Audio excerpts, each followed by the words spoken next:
పాడి కౌశిక్ అన్నను వీకెండ్ వస్తే షాపింగ్ మాల్ కు పోయినట్టు పోలీసు వాళ్ళు వచ్చి వీకెండ్ వస్తే చాలు పోలీస్ స్టేషన్ కు తోలుకపోతుండ్రు. కాంగ్రెస్ వాళ్ళ మీదకు కోల్లాగ లెక్కనే రంకెలేస్తుండు కౌశిక్ అన్న. సందు దొరుకుడు ఆలస్యం లావట్ ఎత్తుకపోయి పోలీస్ స్టేషన్ లో పడేస్తుండ్రు సర్కారోళ్ళు. ఇక టామ్ అండ్ జెర్రీల కథనే నడుస్తుంది ఇలా ముచ్చట.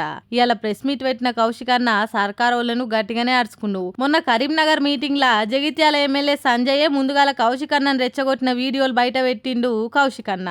మొగాన్ని కొట్టి మొరమొర అన్నట్టు అధికార పాటోలే ముందుగాల కైక్కున మీదికొచ్చి రెచ్చగొడుతుర్రు. ఆళ్లే చేతులు పెట్టి దొబ్బుతుర్రు. మీద చెయ్యేసినోళ్ళ మీదకు చెయ్యి లేపితే అగో మా మీద దాడి చేసిండని కేసులు పెడతారు. ఈ డ్రామాలు కాంగ్రెస్ వాళ్ళు వండిస్తుంటే పోలీసు వాళ్ళు సప్పట్లు కొట్టి కమాన్ కమాన్ అని ఎంకరేజ్ చేస్తున్నట్టే ఉన్నదని అంటుర్రు కౌశిక్ అన్న అభిమానులు. ఇవాళ ఇదే ముచ్చట మీద మీటింగ్ పెట్టి గట్టిగానే ఆడుచుకుండు కౌశిక్ అన్న.